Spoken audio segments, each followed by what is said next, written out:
outdrive you. Yeah, and she can outdrive you too. Thanks, Grandma.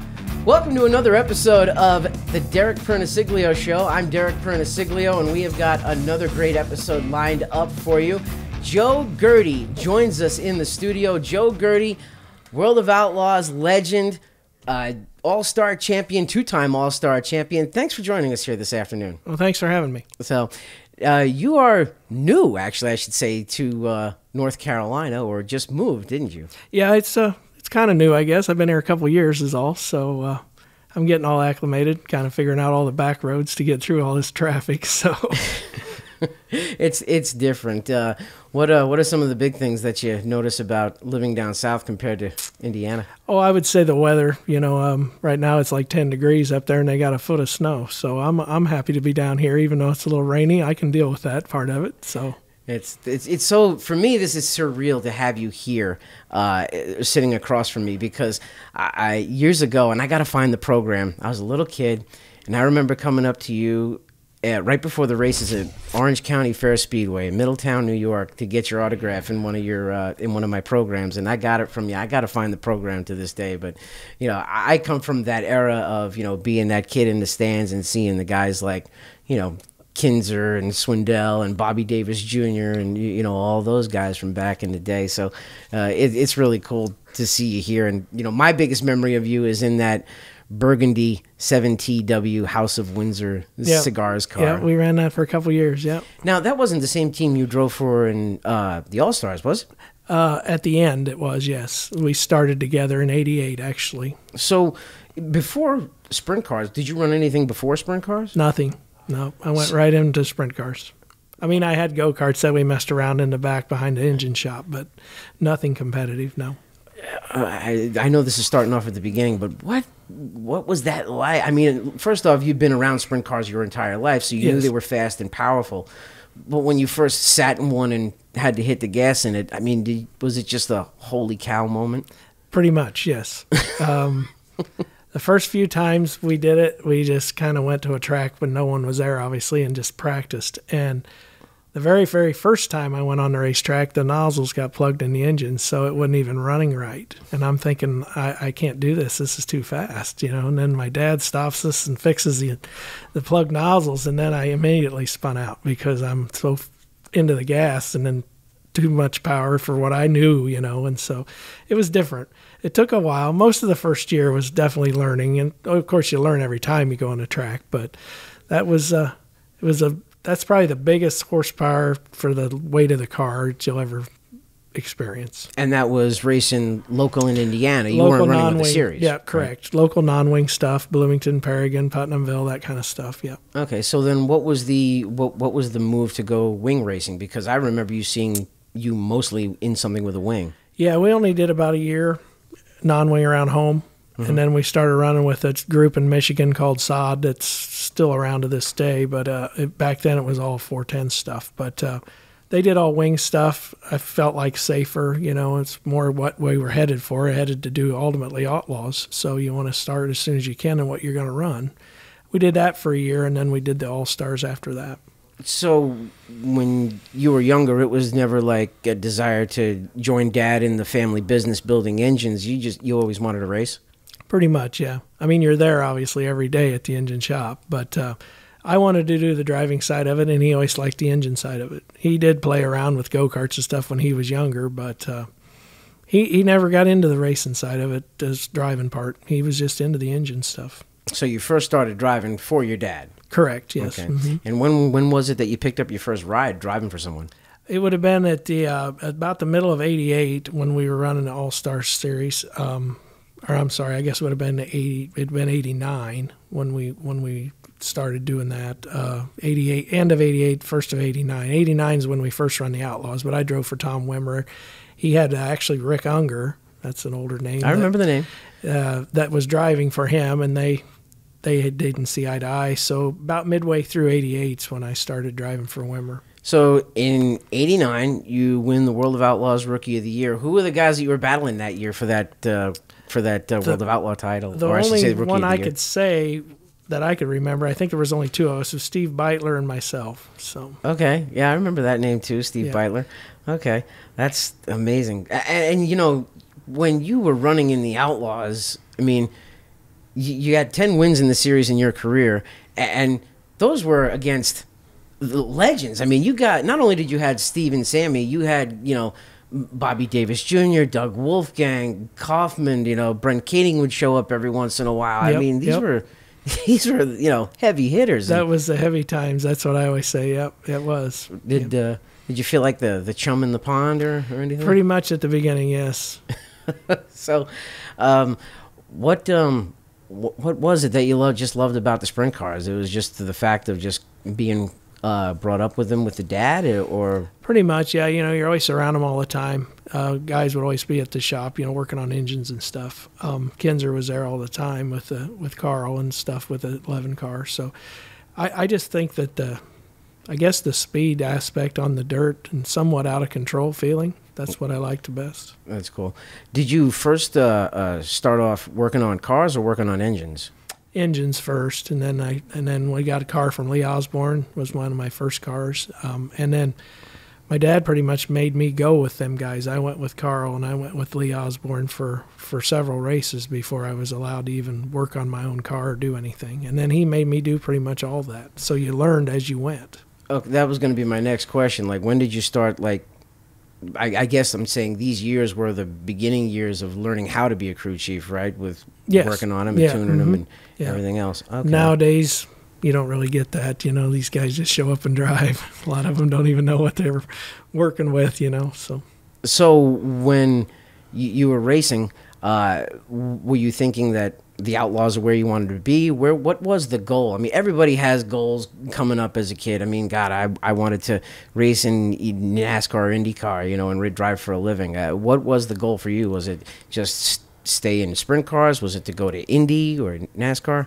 Initially, it was to go to NASCAR. That's where I was wanting to go. But then as it got into it and I got older, I was kind of committed to do the sprint car thing. You know, once you know how it is, it's just younger is better. And as you get in your 20s, you're almost too old to try to do anything else. So it's crazy to sound that way, but that's kind of how it works. It is. It's becoming a young person sport. I know. I used to be. I remember being the young kid in the field with people giving me second looks. Now I'm the oldest guy in the field. Right. So, what is some of the biggest differences that you notice in sprint car racing today compared to when you were doing it as a driver? I would say I would guess there's just different things you do now that you didn't do when you were a driver. I don't know. I really can't say what there would be different, I guess. You just have different responsibilities for sure as a crew chief versus a driver, but I don't know. The grind is still the same. I mean, the outlaw circuit, the schedule has not changed much in the last 20 or 30 years. It's still 90-plus races. Right, and that part of it as far as crew side, crew chief, crew people are worse at the grind than it is for the driver. They just leave and show up the next day, you know. So, yeah, there's a lot more to it as a crew member or crew chief to stay up till 3 or 4 in the morning, get the car cleaned and get it ready for the next day, and then you show up at 9 o'clock in the morning, start working again in the parking lot. So there's a lot more to the grind. That gets old after a while. You're crew chief now. Do you still get that same thrill or excitement, you know, going to victory lane as a crew chief that you did as a driver? As I've gotten older, yes, it's gotten a little bit better. But them first couple times when you're switching from driver mode over to crew mode, it's different. You're still excited because now you've worked on this thing all the time, and now you've accomplished something by winning. So it's still cool. I still want to go there every time I get a chance, for sure.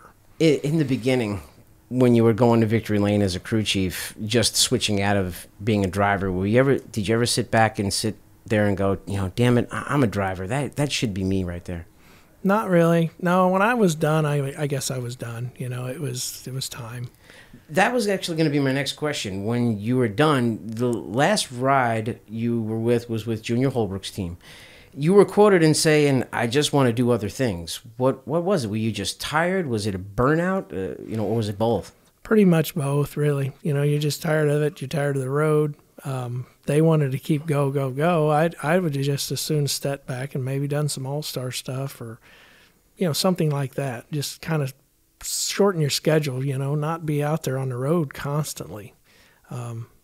Just, do other things as far as I was starting to try to transition into doing the engine stuff, and it could have been more time at home, Was this when you started thinking crew chief responsibilities around that time too? Yeah, because I tried the engine shop thing, and it just wasn't going to work for me. I need to be on the highway somehow with it being in the parking lot or something. So I would experiment with that. I worked with Darren Pittman back in 99 and 2000, and I'd go back and forth, from the engine shop during the week to the racetrack. So I guess working in the engine shop was more Dad's thing. That was Dad's all the way, yes, and that was well noted several times.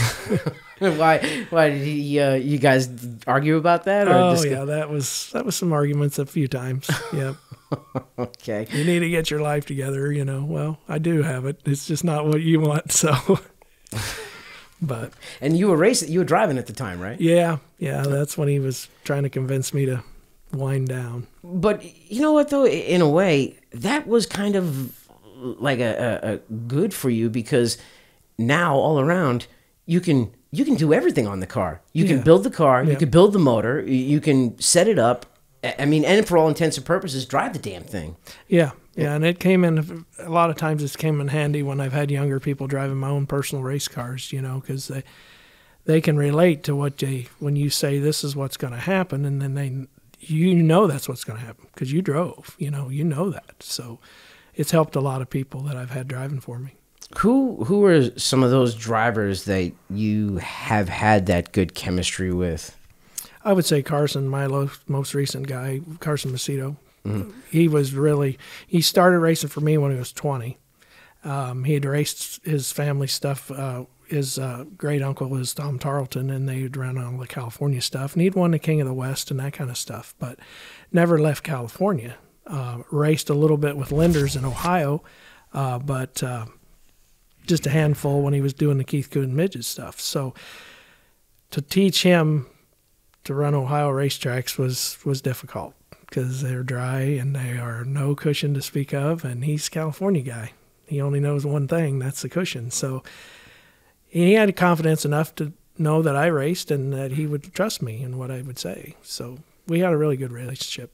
What is some of the most difficult messages you try to get through to a driver over the years, or something that you find yourself repeating to them just to try to drill into their head? Because I had help from Andy Stapp, and he had always drilled it into me to look ahead, look far ahead. That's exactly what I was just going to say. That's one of the problems you get into sometimes, is they want to look just past the nose wing and they need to look way down the straightaway. Speaking of Andy, I got to bring this up because we talked to him on the episode that we previously had, and I gotta hear the details of this story because he told me, and I was crying. Your dad borrowed his father's trailer, and okay, the gist of it is I heard he got his nuts caught in the trailer. Tell us what happened. Well, it was weird because I wasn't even there. I was somewhere at the back of the trailer, the car, doing something. Oh, so you were there when this incident... yeah. It was with my stuff. We were racing. We were up in Michigan running one of them sod races. God.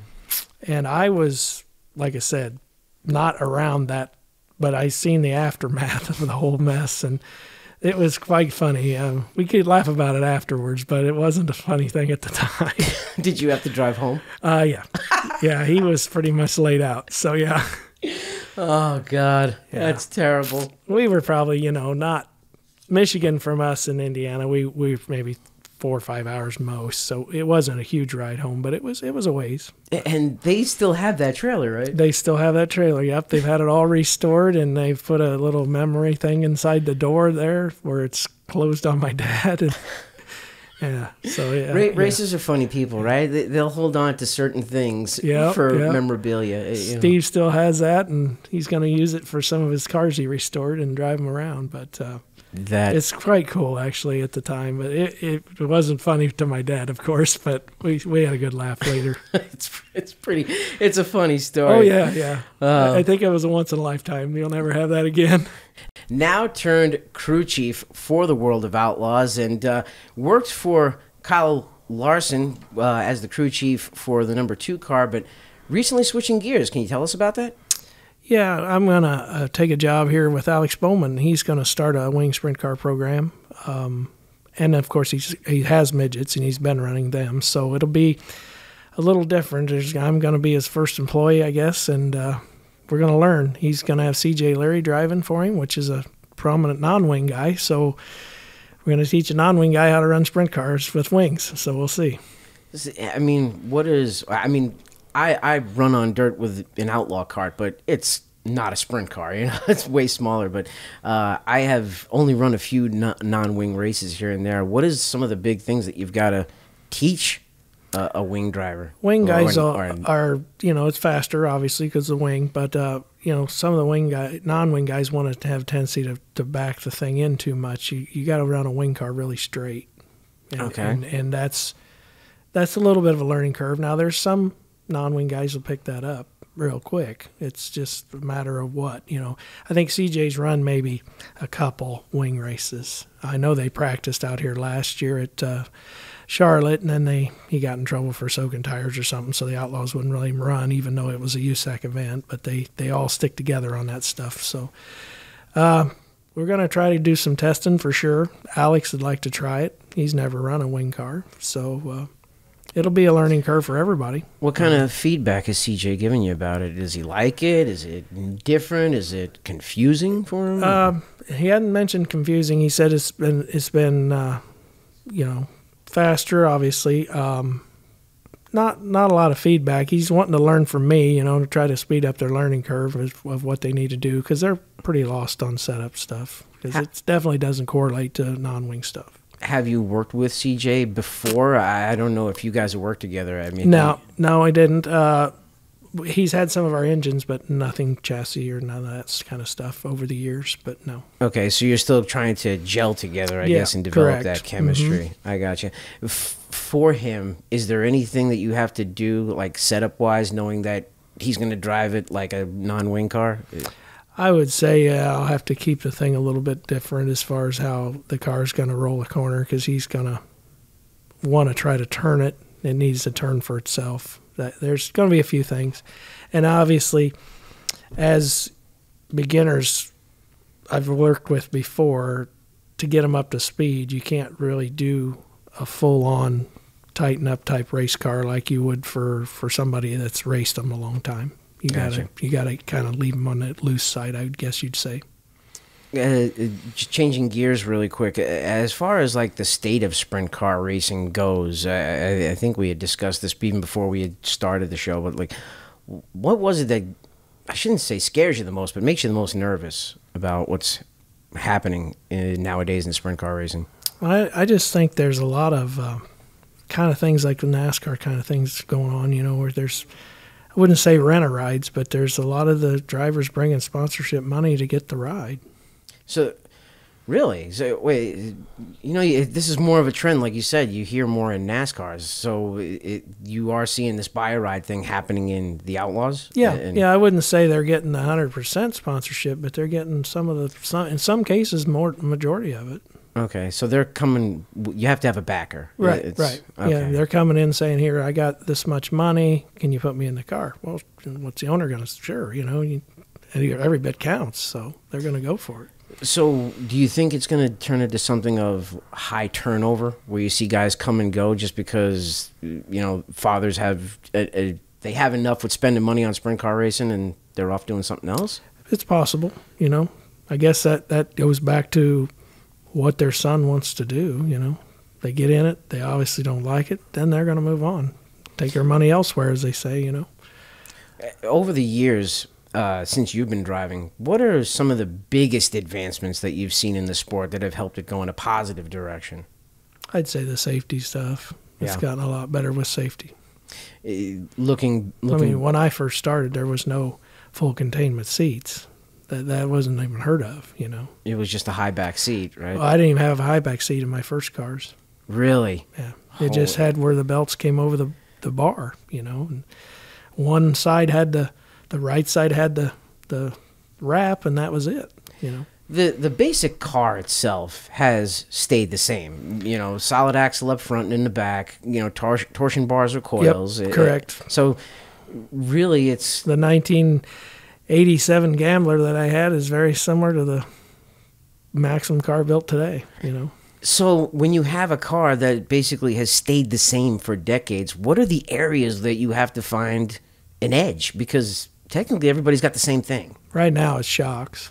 Is it? Everything's going to the shocks, yeah. How? You put basically 4 torsion bars in that'll make the thing go do basically what you want, and then you start tuning on the shocks. Left rear shock's big, obviously, with the wing and stuff. When did you start figuring all of this stuff out, like suspensions, chassis setup, and all that stuff? Because you said that you weren't interested in doing the motor part. You'd worked on cars, but like when did the setup stuff start to come in for you? Like you started working on it more and more. I'd say when I was with Pittman in 99 and 2000, that shock thing started becoming a big deal. Everybody started putting shock dynos in their trailers, and then from that, you know, your torsion bars, and then you're starting to basically you got a window to work with on a sprint car. You got a wheelbase minimum and a wheelbase maximum, and then you play with your tube heights and all that. And you know, after I quit driving, then you got to pay attention more to the car side of it. So you're all the time experimenting. Every team I've ever been with, including my own personal team, we tested a lot. You probably want to test, kind of like NASCAR used to be. You almost test more than you race in some cases. You know, last year with Carson and the Kyle Larson team, we tested, I would say we tested 7 times last year, even with the COVID going on, you know. Is the shocks becoming one of the big expenses in sprint cars? Next to the motors, obviously. Yep, it's starting to become an issue because, you know, now you're getting into, you know, gas shocks and double pistons and fully adjustable. Now you can't adjust from the cockpit. That's not allowed, but you still have an adjustable shock on the car. So it becomes, you know, $1,000 a side, you know, one shock. Wow. So that's back when I raced, you could buy a shock for $75, you know, and that isn't the case nowadays. That's just, it's amazing the way the sport is moving. It really is. And, you know, they add safety bars in the frames and different things like that over the years. That changes the way the frame flexes. So you're looking at what can you do there. You know, everybody's went that route. I always say in racing, it's a 5-year. Something that happened 5 years ago comes back because somebody will get a thing like, I got to try that. It's a 5-year turnaround every year, something, you know, but you usually end up back at the basic frame. That hasn't, like I said, it hasn't changed for 30 years. So, yeah, I know. It's so funny because you have to think of how to build a better mousetrap, but these are the parts that you're limited to running. Right. So now they've got wall thickness on the tubing for the safety, which I'm all for that. You know, they've added extra bars in the cars and different things to keep people from getting hurt, and I'm all for all that, but it does affect the way the car flexes, so you got to change some of your setup. How bad have you ever gotten hurt in a car? You know, I've never broke a bone, but I've had several concussions. But okay, so never broke a bone. Never been in the hospital.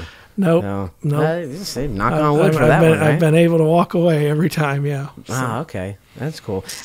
Of all of your wins, then, is the Gold Cup probably the biggest one that you've done? Yeah, that was a 20,000 to win race. That was the biggest thing back then. You know, they didn't have all the big races. And they had the Kings Royal. That was the biggest, and the Knoxville. But I ran, I think I ran third once in a Kings Royal. That was about my best finish in a big paying race. Looking back at some of the races that you've run over the years, is there anything or any one particular race that you go, God, if I had just done this or if I had just done that, I'd have won it? Yeah, there's been a few. A couple times at Eldora at the Kings Royal. We made a pretty big mistake on some setup and stuff. But, you know, as a driver, you take the good with the bad, you know. But right. You always think there's that next year that you're going to get that, you know. But sometimes that don't always happen either. And I always wished I could have ran better at Knoxville. I really liked that place, but I just never got a handle. It wasn't for my driving style at the time or something. You know, I think I ran 7th at a Nationals once is the best I've done. What places did suit you? I really love Bloomington, just the little racetracks, because that's where I grew up, you know, and that's where I think Chico with the Gold Cup fit my program, because that's to me just like a West Coast version of Bloomington, Indiana. So I just liked all the small tracks, I guess, because that's how I started, was on small racetracks.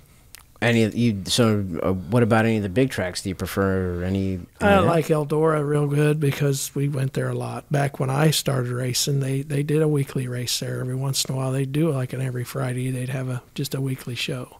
Now, obviously, we were talking about this the other day with some guys I know, that Eldora, you don't get no laps there because it's only special events. You roll in, you hot lap, you qualify, and you race if you can make the race. Okay. So you get limited laps. I feel like I got better there when I would go over there every Friday night and just run their local race, you know. Gotcha. Because them bigger racetracks, you need laps. That's the thing. Well, that's the thing with anybody beginning, is you want to get as many laps as you can.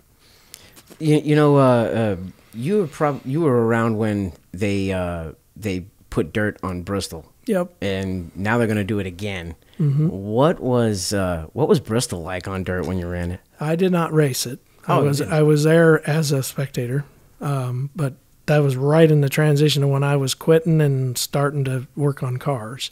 It's going to be wild, I would say. You know, there was some talk that they may have lessened the banking from what it used to be. I don't know, but I just seen some pictures of it.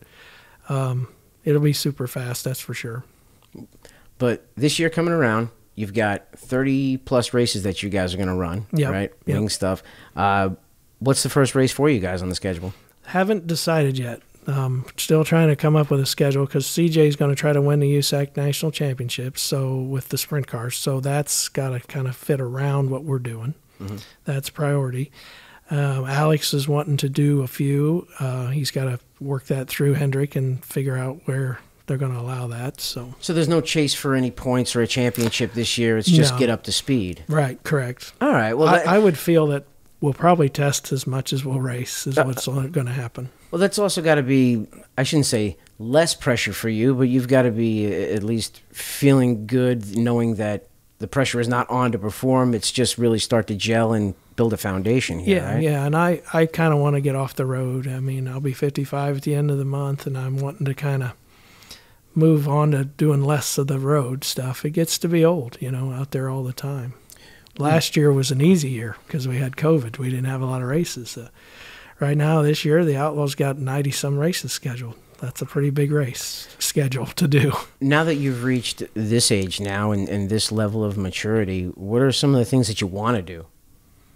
I don't know. I think I would like to maybe have gotten into some of the NASCAR stuff, but I don't know. I'm pretty content with trying to teach younger people to do this. I'm committed now to doing racing. I don't know anything else. That's all I've ever done my whole life. So I can't say I'm going to go out on a fishing boat and retire, because that's not going to happen. So. You know, I kind of get where you're coming from, because last year I kind of switched into a car owner mode a little bit. I ran a few times, but I have a couple of cars back in my shop, and I had this kid driving for me, and I thought I would be a little agitated about being a car owner, you know, watching my equipment out there. But I'll be honest with you, I got just as much of a kick, you know, working on it and getting the kid up to speed as I did driving. So I get what you're talking about, like developing them and seeing them grow and mature. Mm-hmm. You know, you're grooming them in a way too. When I had my own stuff, I was more of a wreck than when I'm working for somebody. I know that. As a mechanic, you're over there and you own your own stuff and you're trying to work on it and do it, and then you're just more, I think you're more nervous than if you work for somebody. Do you own any cars anymore? No, I got rid of all that when I moved to North Carolina. So. Okay. So let's get back to the engine stuff. The engine shop is no more, right? The engine shop was sold. Yes. And who bought the company? Company was bought by a guy there in Rochester that had a factory, Kevin Birchmeyer, and he runs Justin Grant on the USAC stuff. Yeah, I've heard of him. He bought it. He ran it for about roughly 2 years, and then he just basically parted it out through an auction and sold everything off. That's about the time I moved to North Carolina. We still had the buildings and everything. We're in the process of getting rid of all that stuff. And my sister and I own that, and we're trying to get rid of all that. And she still lives in Indiana and does her thing, and I moved down here. wasn't a bad move. I mean, it was at the time when, right now there's a lot of engine builders in the sprint car world, and it's kind of driven to the fact of location. Does it piss you off though, knowing that the Gaerte engine brand, that logo that's been around for years, is no longer in business? Is it because all the tradition that's there with that engine brand, does it just get you mad that you wanted to see at least the company keep operating under that name? I'm not really, I wouldn't say mad. I'm more sad about it because of the history of it. I'd like to have seen it keep going.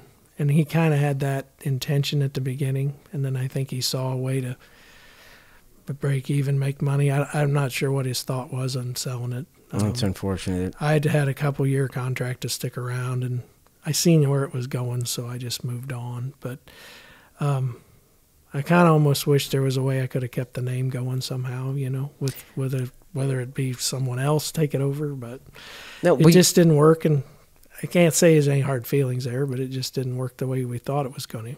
You got, the funny thing was too, is you guys were mostly known for sprint car engines, but you guys built engines for other type of racing too. Everything, yep. Like, we did. I remember seeing, what was it, Tim Connolly in a NASCAR Whelen modified tour car with a Gaerte engine in it. Yeah, we did everything. My dad did not turn any kind of work away, really, to be honest. I mean, we developed that midget engine. We had the dominant midget engine for years. We did Hooters Pro Cup stuff when that was around.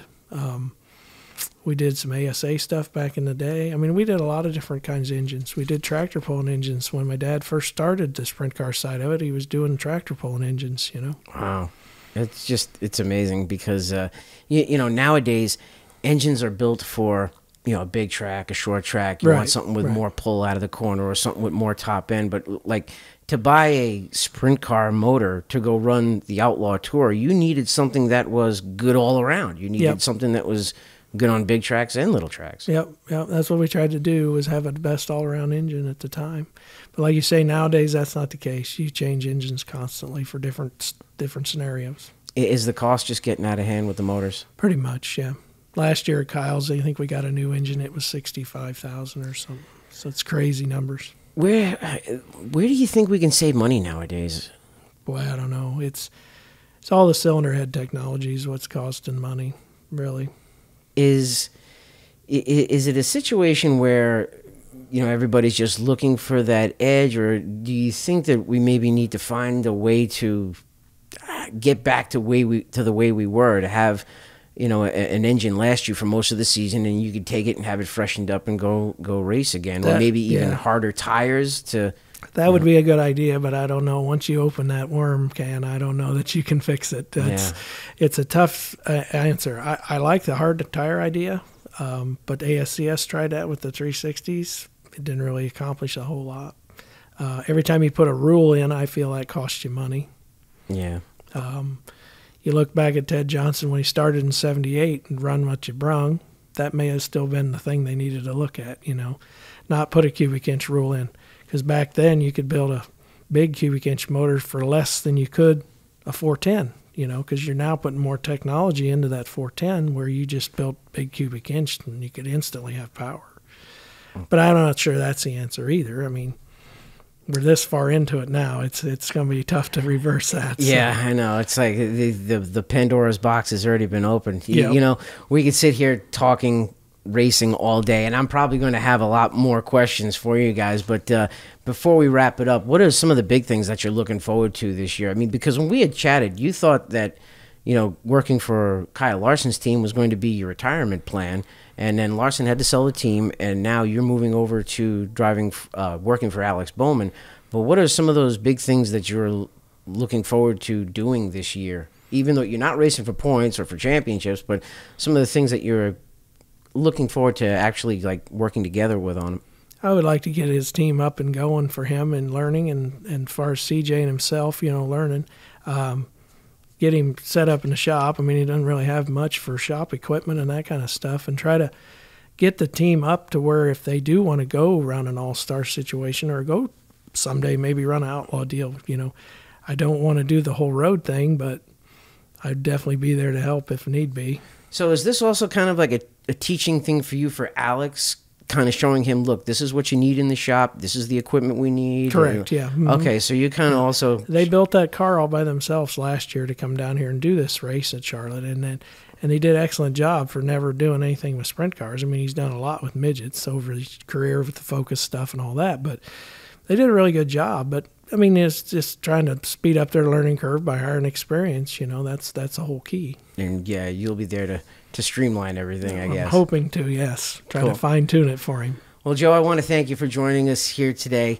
I want to thank you for coming out and taking the time to chat with us. We would definitely love to have you back on another episode. Okay, I'd love it. Yeah. Great.